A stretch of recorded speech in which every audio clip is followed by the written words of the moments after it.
Nixie of the Millpond, Part 2. Nobody would have believed Augustus had he even begun to explain his ordeal. His sad tale of how he was cheated by the Nixie of the Millpond into committing her, his only son. Along with the 2 bags of gold, Nixie took a promise from Augustus that he would give her the first thing he would see as he walked out of the forest. But the cunning Nixie carried my father up to the wind, and he stopped right on top of our house. When he opened his eyes, the first thing you saw was my face, the face of his newborn son. No matter how bad I want to ignore that voice, Abigail, it just keeps getting louder. Arthur, come to me. I can't take it anymore! Honey, I know you don't want to hear it, but maybe it's just your imagination. I have never heard the voice. And didn't you say that your father left the village to protect you? Arthur was troubled by the voice to such an extent that he had stopped listening to Abigail. Arthur.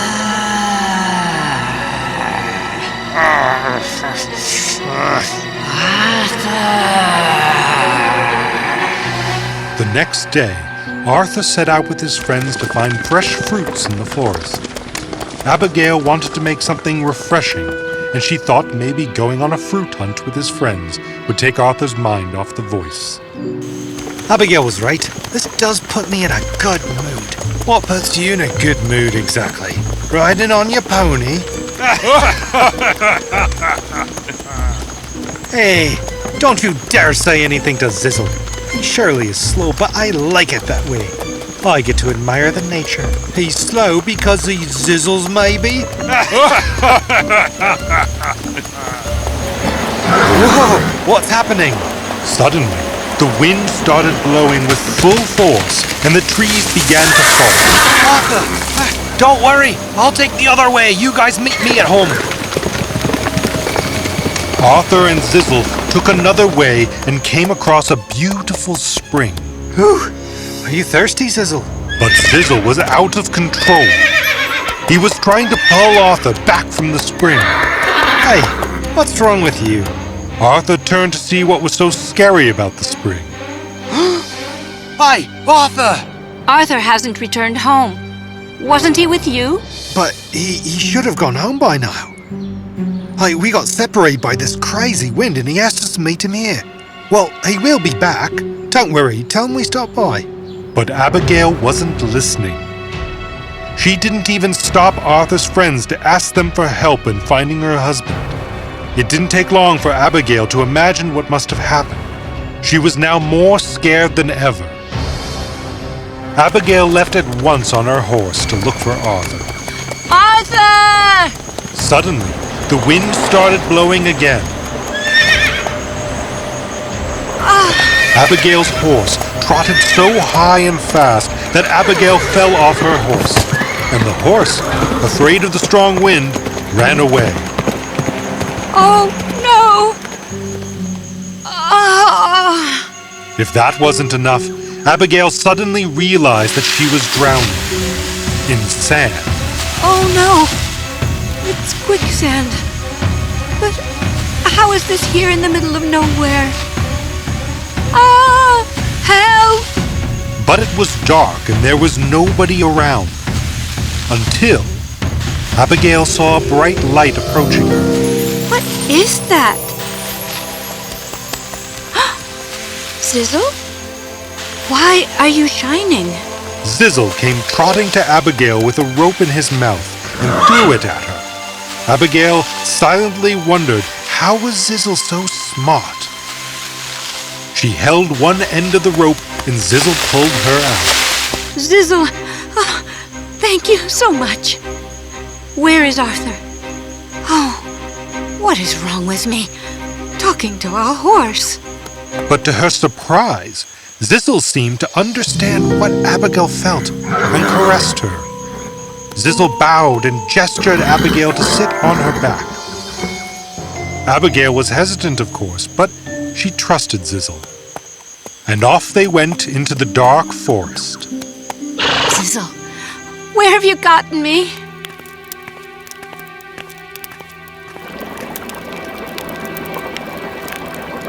So, dear, how has your journey looking for your lost husband been so far?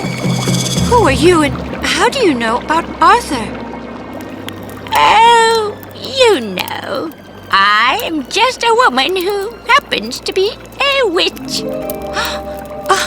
A witch? See now, you are scared. It's important to be afraid in situations which are unfamiliar to you. It makes you more cautious. You won't make any stupid deal like Augustus did. Yeah, I know about the promise your father-in-law made about giving away your husband. Mean creatures, these Nixies. They take what they need. But how do you know all of this? The witch explained how she was once wandering in the forest, disguised as a deer when a few hunters chased her. Arthur suddenly came to her rescue and hid her behind a bush. If it were not for your husband, that would have been the last day of my life. But something about Arthur was not right. It didn't take long for me to realize that he is cursed. We witches understand magic, you see. I wanted to help him, but my magic cannot overpower the Nixie magic. The witch explained how she arranged for her husband to find Zizzle, who was supposed to keep him safe, But what? The Nixie is more powerful than I had expected. You changed towns and yet she followed you. Sadly, she has been successful in taking your husband away.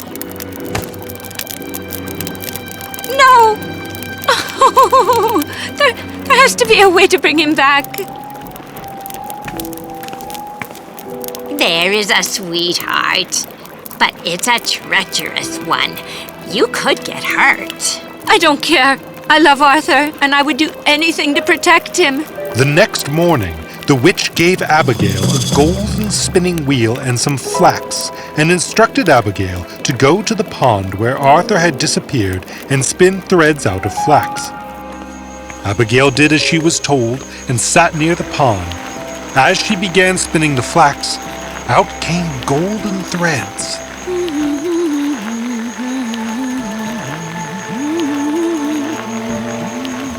Abigail was instructed to spin enough golden threads to weave a dress for the Nixie. The rules were simple. Abigail was not supposed to get up unless she had weaved the entire dress of gold, and she has to finish the task before sunrise. Abigail sat for days and nights, weaving the flax into golden thread. Finally, on the 60th hour, she was ready with the dress. As instructed, she placed the dress on the rocks nearby and left to watch it from a distance.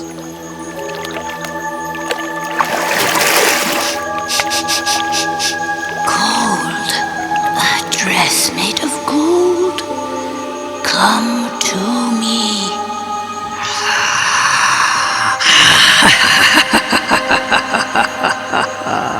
The witch's plan had worked. Nixies feast on others' weakness, but she too has one of her own. Clothes made of gold. We need to lure that Nixie out of the pond. As long as she stays in, your husband will stay captivated. As Abigail watched the Nixie rejoicing her gift, on the other end, Arthur. What? No. How dare you try to run from me? the Nixie flew angrily towards Arthur. No! But just then, Don't you dare! A witch. You cannot hurt me. Oh, I don't have to. The sun will do that job. The sun? Nixie tried to go back into the water, but the witch had used her magic to make the water impenetrable. In your weakness for gold, you didn't realize that it's almost sunrise. And my knowledge tells me that if Nixies are exposed to the sun... No! The witch filled the tiny Nixie in a glass ball and blew the ball far away. Well, I love the stories when love wins in the end. I can't thank you enough. Oh, silly. Thank your wife. It's her love that saved you. You are free of the curse now. Arthur and Abigail thanked the witch and asked her if they could keep Zizzle. Oh, animals always choose their humans. Who am I to say no if she has chosen you?